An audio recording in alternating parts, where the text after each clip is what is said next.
Morning, everyone. We're just going to give a few more minutes for people to join us. The latecomers might still be coming in, and we don't want them to miss anything.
My name is Mamweletsi Musia. I am the Managing Director of the South African Agency for Science and Technology Advancement, which is the business unit of the National Research Foundation. One of the flagship projects or programs within the science engagement is coordinating National Science Month. National Science Month is a time during which we talk, observe, and celebrate science. For the past 20 odd years, we've been celebrating National Science Week. And in 2025, during the launch of National Science Week, the Minister of the Department of Science, Technology and Innovation, Dr. Blade Nzimande, actually challenged us to actually move from a week to a month. And in 2026, July 2026, we'll actually be celebrating and observing National Science Month. It would be a month during which we are observing, we are talking, we are discussing, and we are demystifying science. What does this link to? Some of you may be aware of the policy prescripts within the country where South Africa is very much passionate about science and technology, and we actually want South Africans to be knowledgeable about science, to be science literate, and to be able to form their independent opinions about science-related topics. But then one would not be able to have those conversations without necessarily some of the researchers and scientists talking about the work that they are doing and exposing the country with relation to the science, technology, and the exciting things that we are doing as a country. The DSTI mantra talks to placing science, technology, and innovation at the center of government, industry, education, and society. There is no better way to actually make us understand what National Science Month is all about. It is indeed placing science, technology, and innovation at the center. The theme for the year is Science, Technology, and Innovation are for everyone. And indeed, science, technology, and innovation are for everyone. And we actually want to make sure that the country understands and appreciates how science, technology, and innovation improves their lives. So the call is organize something. be it a webinar, be it a video of your facility so that we can put it online. It need not be on the SASTA website. It can be on the university website, but just do something. Write your research findings in layman terms, in a language that everybody can understand, and have it published on online news, whichever medium that you think would be suitable. And this is the time when I am asking that we make science trend. So what am I saying? I'd like for everybody who's in the science, technology, and innovation space to avail themselves to communicate science and to make South Africa knowledgeable about science and to make science fashionable. Thank you. National Science Month. Science for everyone.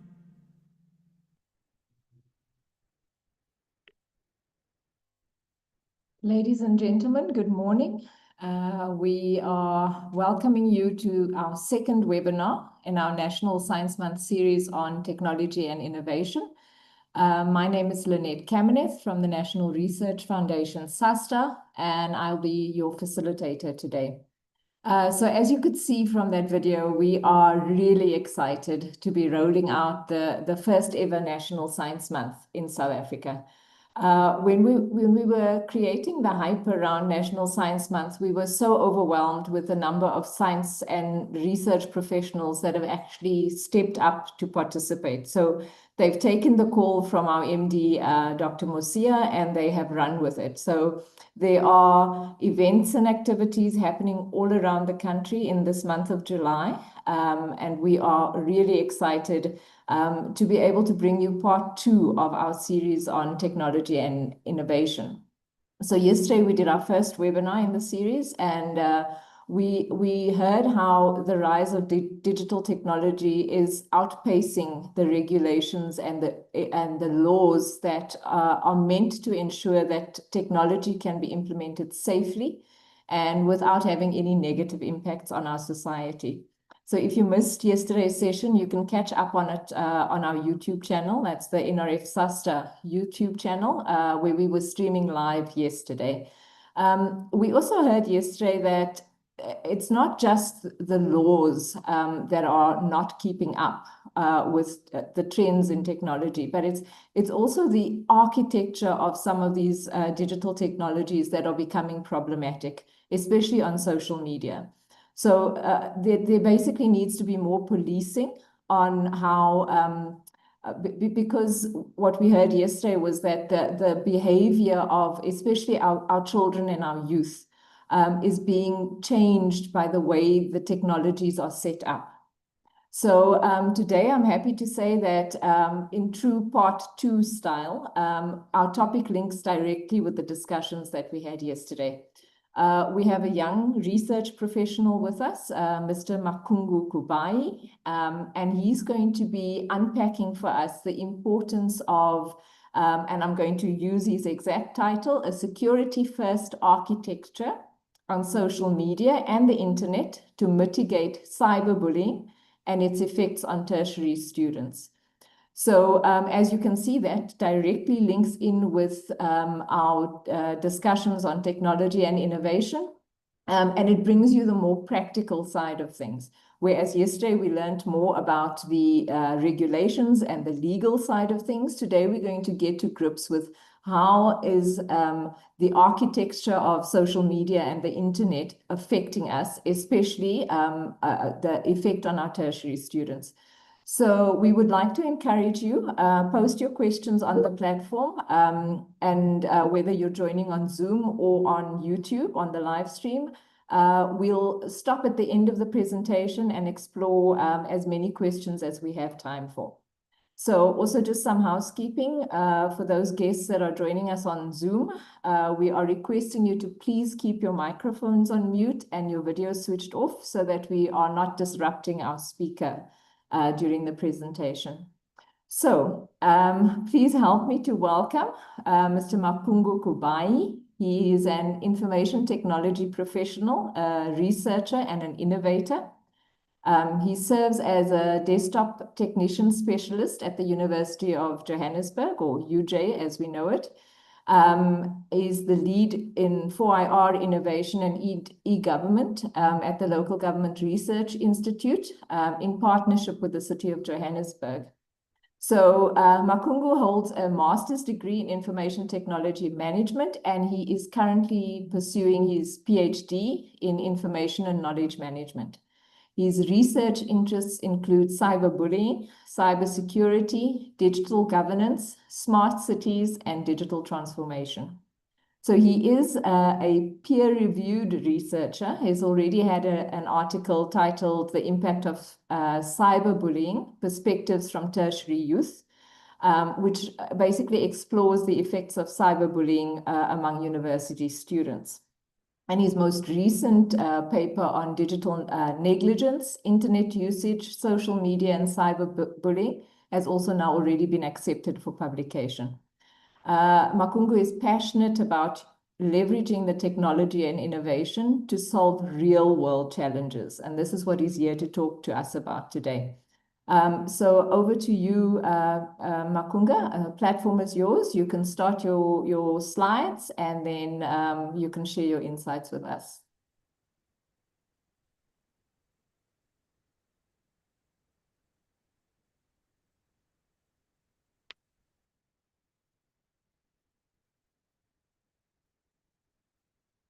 Good morning. Thank you very much, Ms. Ninette, and good morning to everyone. Thank you very much for such a wonderful opportunity. Also, I'm going to introduce myself. I am Makungu Kubai. I'm one of the PhD candidates for information knowledge management. Here I'm with my co-author, Dr. Fanny Radebe. I'm not sure if you can just quickly say hi.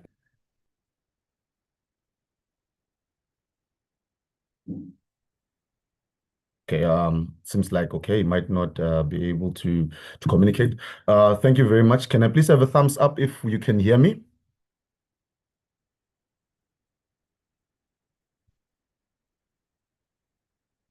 Thank you. Thank you very much. So today we are going to be communicating about cybersecurity and the online platforms, which influences cyberbullying. Again, to the NRF, thank you very much for this wonderful opportunity. So my topic will be security first architecture on social media and internet to mitigate cyberbullying and its effects on tertiary students. When we actually started exploring this topic, it was because of the importance of this topic, because of many students go through a lot of trouble while surfing the internet, while working. And we understand, as we understand in universities, colleges, FETs, we do need internet for communication. We need internet for research. We need internet to actually work because of we are moving into a fourth industrial revolution era, which we are already on. We are going to the fifth now. So thank you very much again. Okay. Many young adults go through bullying and are unable to speak out. Cases are not reported because of fear of retaliation from the bully or public humiliation. Technological advancements have made cyberbullying one of the most dangerous forms of bullying around the globe. This presentation aims to share some insights, the best ways of mitigating cyberbullying because of, like I said, we still need technology. It's very important. We understand that technology influences the way we work, creates efficiency, but we need a way to actually contain and maintain it and allow it to actually give us a positive result.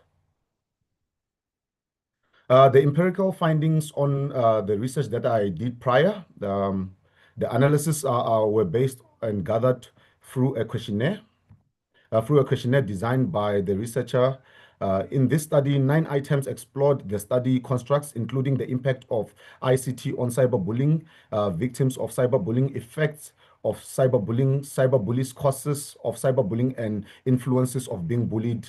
And most importantly, why we are here is mitigating cyberbullying. So if, however, I may explain is that on my prior research, we just took the key factors and decided to talk about it. The paper is much more broader than what you will be seeing on this presentation. The presentation is just to give us an insight of the importance of mitigating cyberbullying and what are the effects of cyberbullying on tertiary students. The problem that we are facing is that as technology advances, the more cyberbullying increases on online platforms, impacting tertiary students with mental, social, academic effects. The current online platforms are reactive responses rather than proactive prevention. There is a lack of real-time security-first architecture that focuses on AI and cybersecurity as a first priority on the online application development.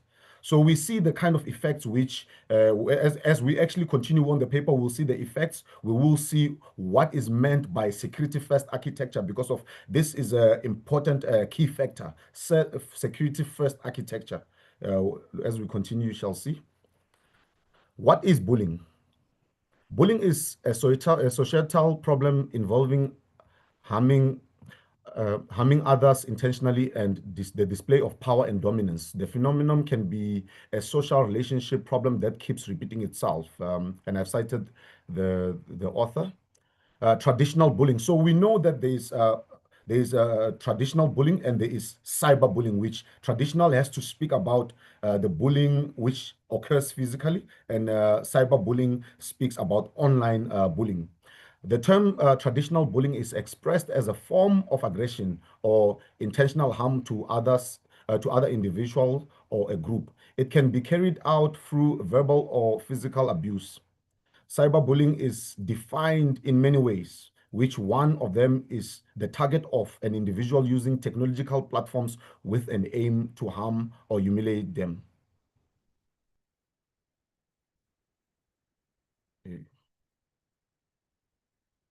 So in the study, our demography, we focused on tertiary students and we looked at the age summing from 18 to 45. Why we went up until the age of 45 is because of we never stop learning. And this does not only happen to the minor group, which we can say from 18 up until 35, which is the youth. No, even those who actually are between the age range from 36 to 45 also experience it as students.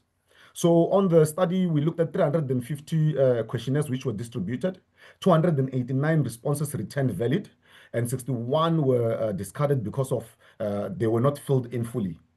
The objective of the study is to investigate the effects of cyberbullying on students in tertiary and come up with a way to mitigate cyberbullying.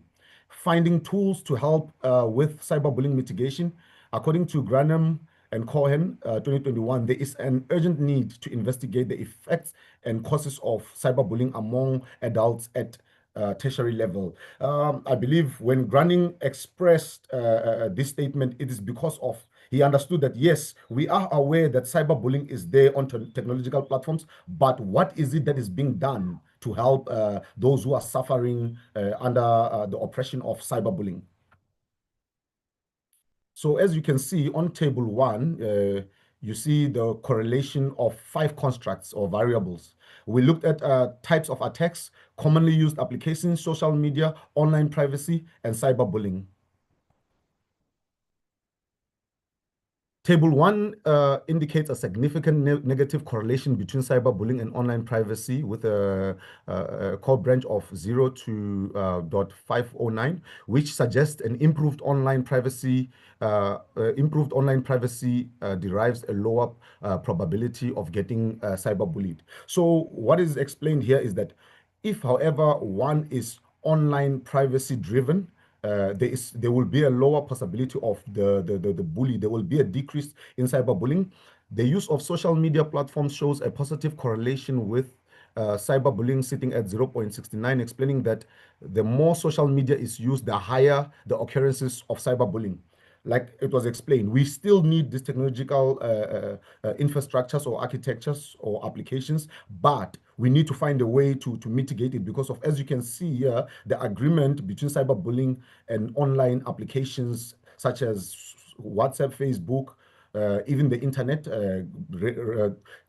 increases the chances of one to be bullied. Similarly, the types of attacks shows a moderate positive correlation, indicating the more cyberbullying attack cases, the more cyberbullying increases. with commonly used applications displaying a strong positive relationship of 0.9, which implies that the use of commonly used applications increases cyberbullying. Again, it speaks about the application. The more we use the application, the more chances that we get bullied. Table 2 shows the impacts and effects. Here we are showing the effects on what is the outcome of an individual being bullied or a student being bullied. Here we are looking at 7 variables. We looked at academic effects, suicidal thoughts, behavioral change, physical symptoms, health negative effects, social withdrawal, physical distress, low self-esteem. Table 2 highlights that low self-esteem is one of the most frequent consequences for young adults at a tertiary level when being bullied, with a mean of 4.3 and a percentage of respondents that face these consequences often or always when being a victim of cyberbullying. This is a level of high perception because it surpasses the 3.98 barrier. This is followed by the perception that suicidal thoughts occur with cyberbullying, which is a very common and dangerous reaction when being bullied as a young adult. This is reported to occur by most students, which are with a rating of 75.4% at tertiary level, and has a mean of 4.0, showing that this is of high perception, also surpassing the 3.98 barrier. The behavioral change is reported to be common and affecting victims according to the perception of 75.4% of the respondents agreeing. Table 2 shows also indicate that students' academic grades drops, which is a very high concern, because one of the other reasons which students actually go through depression, suicidal thoughts, is because of their grades dropping. Understanding that obviously when you go to varsity, you want to pass. According to the overall replies from the young adults, cyberbullying affects students, particularly with low self-esteem, physical and mental distress, and behavioral change. We see this kind of symptoms actually is a pattern. When you are looking or reading in particular or historical data, archive data, you realize that such particular behaviors or influences which are led by cyberbullying is the same. So it needs a lot of attention. Table 3 shows, this is very important to me, how to mitigate what we are speaking about, how to mitigate cyberbullying. How can students actually surf the internet? How can students work on online platforms, use it for education purposes without having to actually, while at them being confident, without having to stress? So we looked at 7 variables, which is providing suitable training, e-parenting, develop a reporting system, legal measures, create a punishable law, create a campaign and involve technological companies, create a support system for victims, counseling, and then the other one was other. So that we give them a chance to actually express themselves. So table 3 shows us that creating a support system for victims, this is the agreement. This is according to the students. We allow them to actually express themselves. We allow them to give us their perspective on, from this ones, what do you select or what do you see favorable in regards of how can we mitigate it. So it shows that creating a support system for victims has the highest number of respondents, reflecting a mean of 4.3 for a high perception, surpassing the 4.1 barrier, which is the average, and the standard deviation of 1.0, highlighting that 85% of the young adults see this as an effective measure to overcome bullying. The second high level of perception relates to creating legal measures, creating a punishable law with a mean of 4.9 with a high perception, also surpassing 4.14%, and a standard deviation of 1.0, showing an agreement of 83%. Of the young adults agreeing. This is followed by the developing a reporting system with 82% of responses from the students. The results show that there is a need for intervention, not just one party, but by all parties involving IT giants, parents, and institution. So creating this report system is what actually gives us the tension to move forward, to be able to not manipulate but align the technology with cyberbullying, with using the online application safely. As stated, creating a support system for victims was at the top of the list, with 246 young adults selecting this as the mean or mitigating cyberbullying, showing a need for a practice solution, uh, which is technicality. So the most important part where we are is the security first architecture. A security first architecture integrates cybersecurity, artificial intelligence, and privacy by design to prevent cyberbullying on social media and the internet. So why is it the best way to actually move on a security first architecture? And what is it that it uses? What is it that motivates me to actually look into a security first architecture?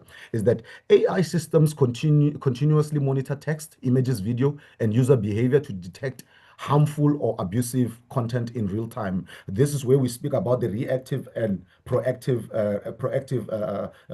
response. So looking at reactive, where we look at the response time of the preventative measure being after the incident has occurred. But when we look at a proactive approach or preventative measure, we're looking at real time, where the AI system monitors the communication. I know sometimes we can say that it is a violation of privacy, but not necessarily, because of here we are trying to fight against a system and keep the system at the same time. So, and then we look at machine learning models, identifying bullying patterns and automatically flag or block suspicious activity for a review. So meaning that it puts them on the side.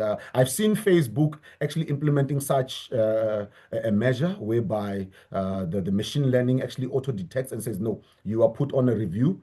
Please submit this and this. Then you put a statement, and then they review it. If they see you fit, not even LinkedIn does it. If they see you fit not to come back, you are actually a threat. They block you.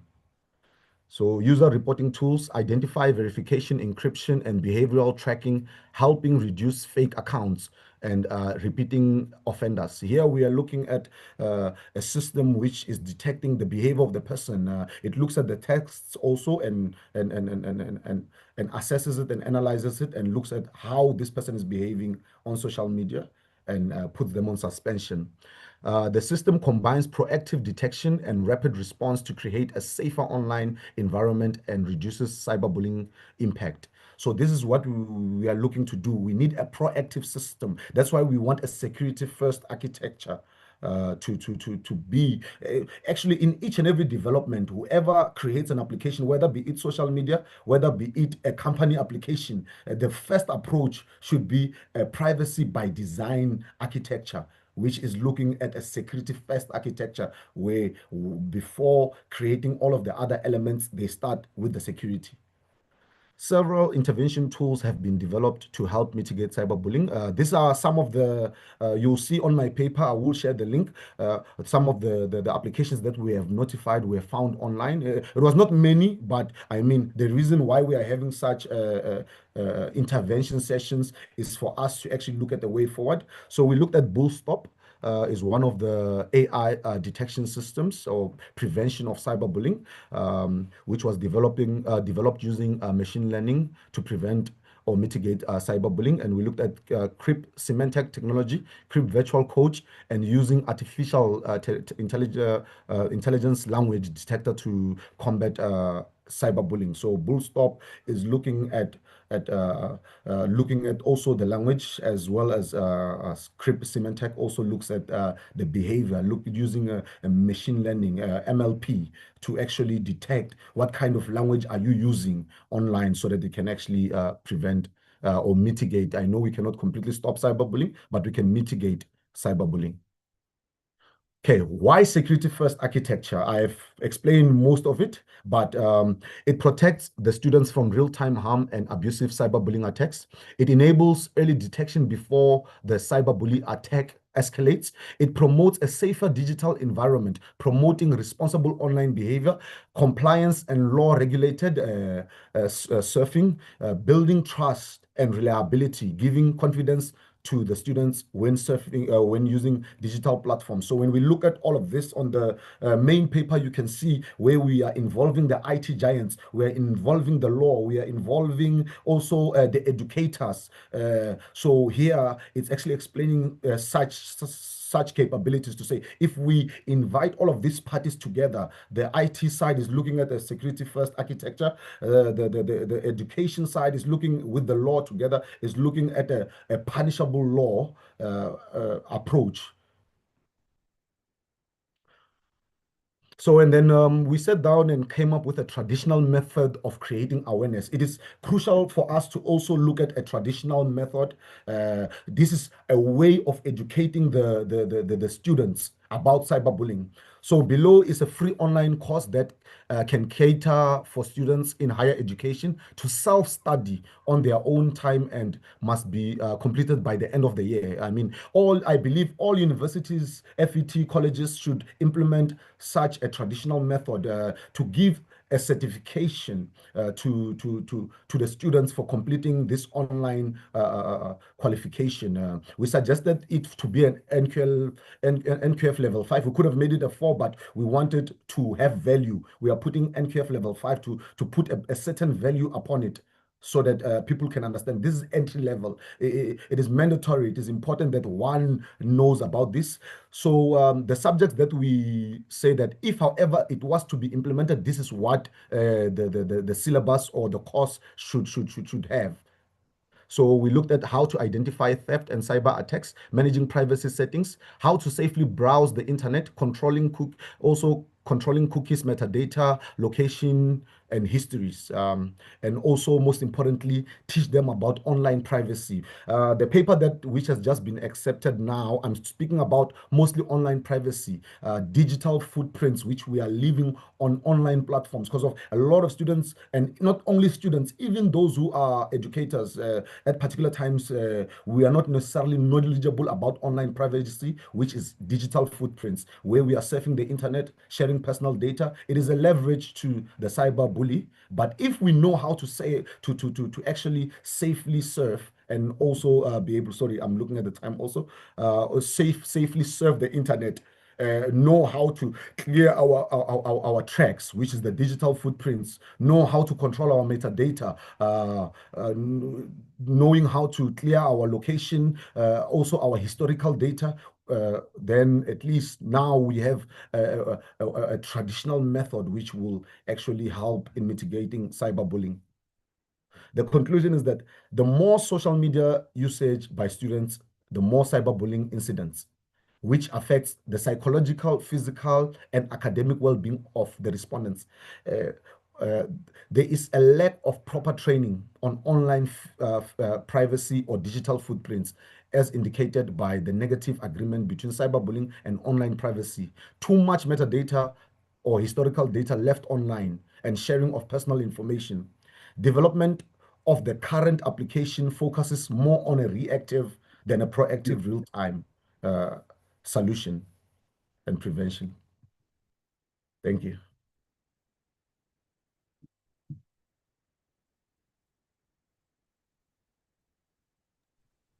Thank you so much for the presentation. I just want to cue the team in the back end, if you can just play the video as well.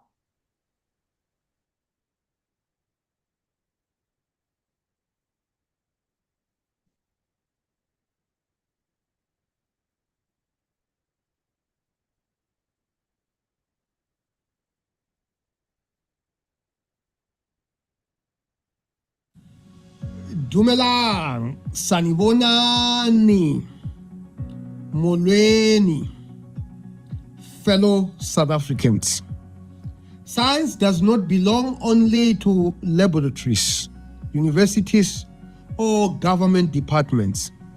It belongs to all of us. To the child testing why a paper aeroplane flies further when its wings are bent just so. To the grandmother who has perfected through years of quiet observation the exact conditions under which her bread rises best. Many years ago, my own curiosity took me from studying mechanical engineering to a PhD in artificial intelligence at the University of Cambridge, to spending a career asking how machines learn and how systems behave under uncertainty. I have written about this journey, about closing the gap between where Africa stands and where the fourth industrial revolution is taking the world. But none of that began in a grand laboratory. It began with a question asked without permission, simply because I wanted to know the answer. This National Science Month, I want to ask something simple of you. Don't wait to be invited into science. Claim it. Visit a science center with your children. Ask a question you have always wondered about. Take part in a community science walk, a stargazing evening, a robotics demonstration at your local school. If nothing is happening near you, consider this as an invitation to start something small yourself. Our country's future will not be built by scientists alone. It will be built by a society that is curious, that questions, that experiments, and that is unafraid to get things wrong on the way to getting them right. So this month, take it upon yourselves. Participate in your own way. South Africa's scientific future is not something that happens to us. It is something we build together, one curious question at a time. Thank you. Ndi alibuwa. Ndawo ya nduna ngiyabonga. Enkosi bayadanki. National Science Month. Science for everyone.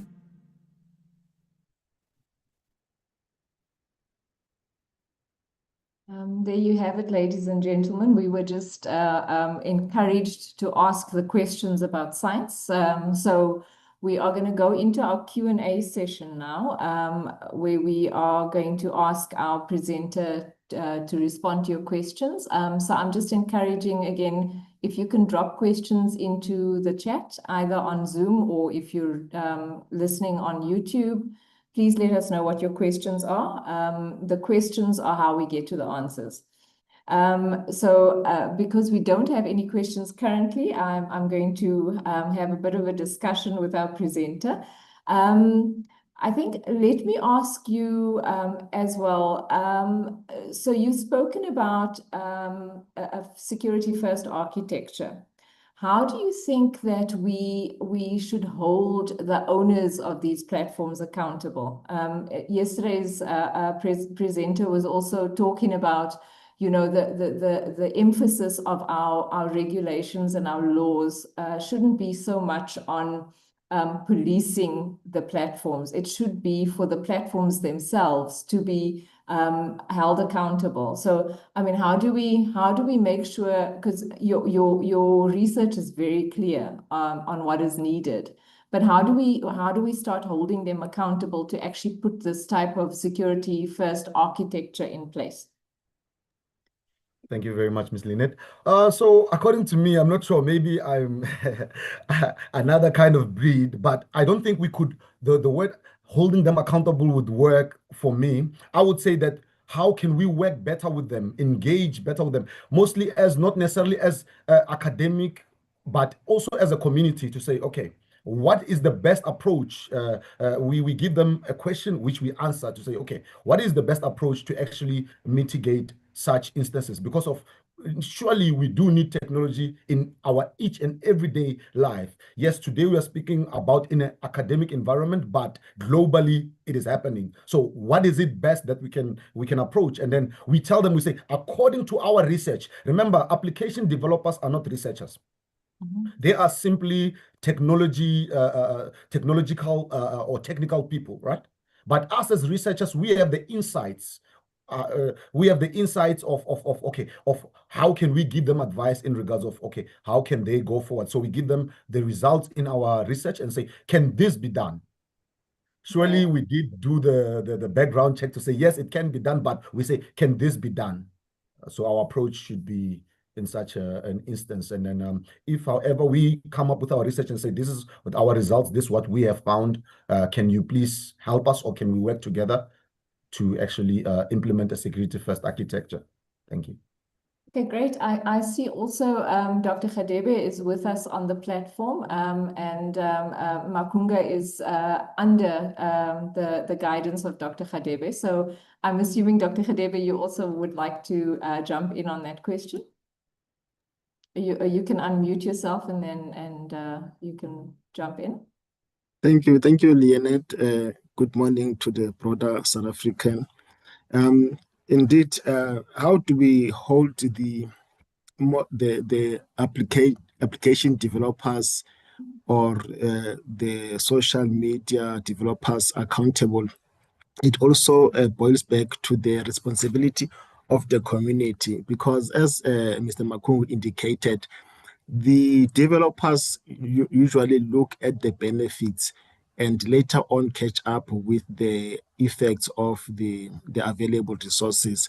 So the community has a role to play to provide and test the effects of these applications. As much as they help facilitate our daily lives, we also need to keep an open eye, especially when the parents are involved and the youth are using the applications. We tend to allow them to use these application up unsupervised. So as parents should be able to keep an eye on how the children are using these applications, and also look at their behavioral change throughout the use of the applications. If you buy them a new phone, check maybe in a month or two what behavioral changes has occurred in them. You'll find that now they are more outgoing, they are more risk-taking because of the experiences that they gather on social media. So as the parents and the community at large, we should be able to go back to the social media providers and ask them to ensure that such securities are upgraded. For example, Facebook does not allow minors to have accounts until at a certain age. Even at 14 years, they also have limited access to some features that are available to adults. So these are the impacts that have been made by the community and the research. Thank you very much, Lynette. Thanks. I think that sort of leads me nicely into my next. I don't know if it's a question or a statement. Maybe you can just give your opinions as well. So if we're talking about the role that society needs to play, right? Sometimes I wonder how much of the cyberbullying specifically, and also things like digital addictions, right? How much of it is a technology problem and how much is actually a society problem? You know, so is the technology only giving people who are bullies, who don't respect other people's human rights, basically? Is it just giving them a bigger platform to be nasty? So is it a social problem that we're dealing with, and technology is only amplifying it? Is it not maybe that we should be first focusing on how do we get our society to have less challenges and problems? I don't know. It's just another way maybe of looking at it. I don't know what your take would be on that, to either of you. This is a very good question, and one of the core values in the society. We need to be able to strike a balance between the two, and it often becomes difficult to strike a balance to say who takes the responsibility regarding the values of the society, and to say also what can the society do, up to what extent, because what other people interpret as a freedom of speech, on the other side might be hurtful because of it comes across as a cyberbullying. So the children and the youth at large also needs to be upskilled with digital literacy to be able to interpret the content that they come across on the online, so that some of them you'll find that they are actually flagged falsely as cyberbullying just because maybe the reader lacked some of the skills, interpersonal skills or social skills to interpret this information. So it boils back also to how the family raises and interact and educate each other or their children to see that when they now go to public spaces, they are able to interpret the information or their interactions appropriately. They can rightly so flag dangers and be able to avoid them, and as well as be able to contribute in the use of such a wonderful technology. Thank you so much. Thank you. I'm glad we're in agreement. For me, it's almost like we need a bigger conversation, like a national dialogue on the values that we have in society and how the technology links in with that. I do also see on the chat that we have one of our participants, Zama, is wanting to ask a question. Zama, if you can unmute yourself, you don't have to put on your camera because I'm just worried about bandwidth. So if you can just unmute yourself and you can pose your question. Thank you so much. I hope I'm audible. Am I audible, ma'am? You are, yes, you can go ahead. Thank you so much. I'd just like to thank you for this session. It is such sessions are really necessary and highly insightful. I'm a student at University of Mpumalanga, and I'm really eager to get into the for aerospace, especially AI and robotics. And I'd want to take short courses and participate in competitions, but I'm not sure where to look. So I would like just to ask, where can I join this, and how can I make sure that I get notified whenever there's something happening? I'm really, really, really hungry for this kind of experiences. So I'd just like to ask that question. Thank you so much. Okay, I'll hand over to the two presenters if they can respond to you on that one. Thank you, ma'am. I'm not necessarily sure if that question was posed to us, because I think she's seeking to actually join with you guys in regards of everything which is happening on your side. How can she always get a notification? And when it comes to technology, most universities actually, like UJ actually offers AI courses. I'm not sure about the University of Mpumalanga. UJ caters for students. It's free. That one is free. As long as you are a registered student at UJ, you go onto your Moodle, you will get artificial intelligence, even cyber security free courses. So I'm not sure, Miss Lynette, on your side, do you Yeah, guys have something? I think that's the sort of information that Zama's requesting. From our side, we do science engagement, so we don't have training programs or programs to learn how to do, for example, artificial intelligence. So I think, Zama, the what I'm getting sort of out of the response is that check out all the universities and see what what types of courses are there, or if there's even webinars like this where there's updates being done on technologies.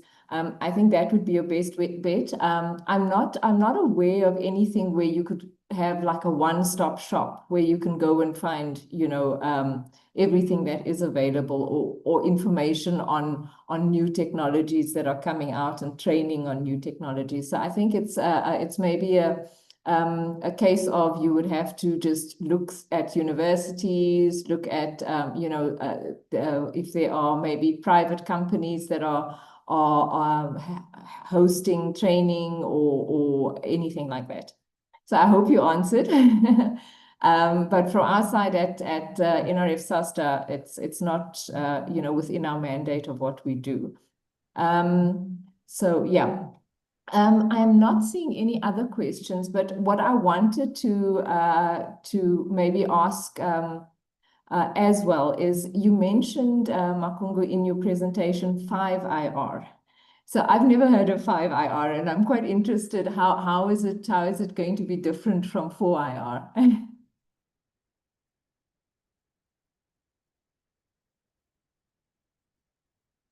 Makungu, are you still there?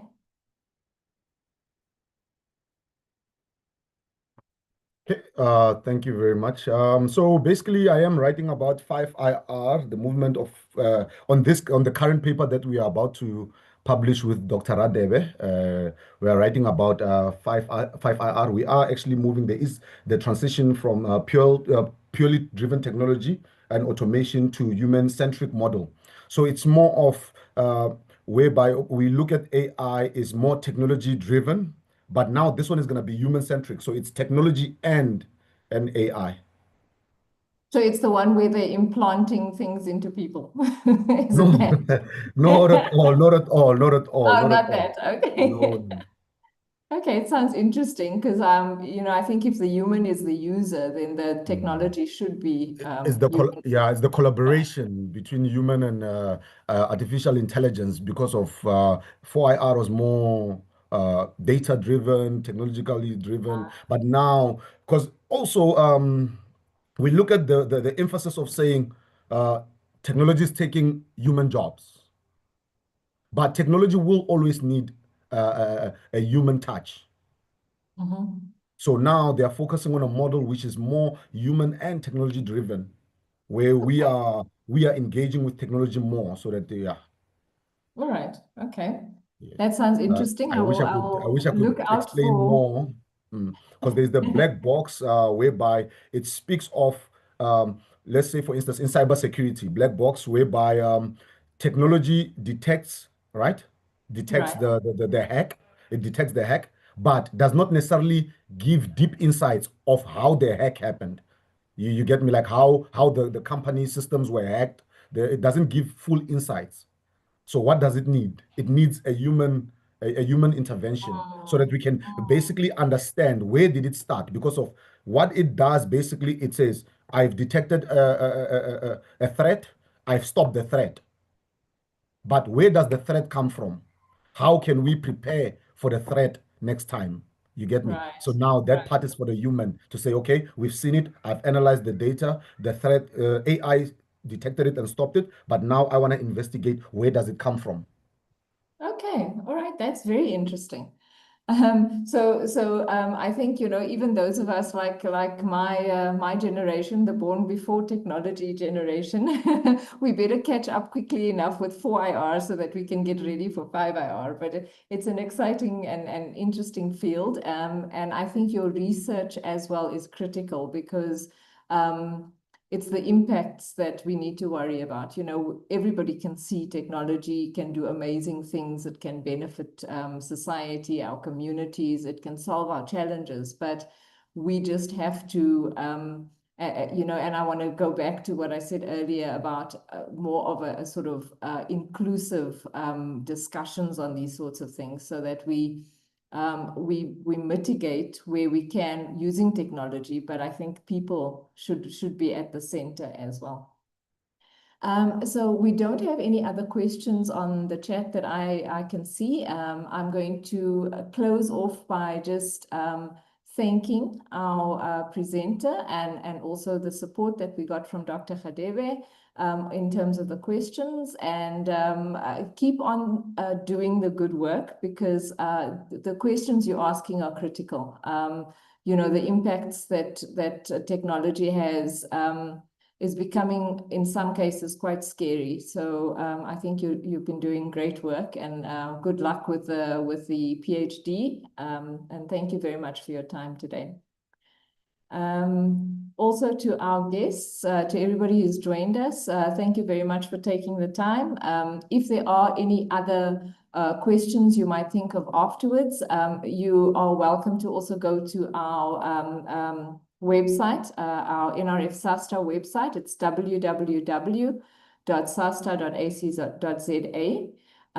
We will also be posting on there all the events that are happening for National Science Month, and you need to also stay in touch and there might be other interesting topics that you would be wanting to join, and even if you're wanting to host your own topic, you can also go on there and get the details for that.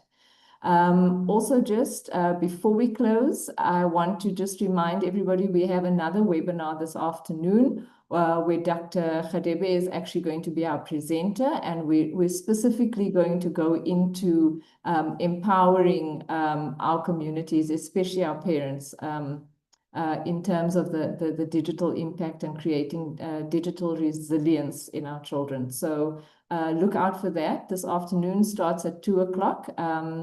It's also, you can join again on the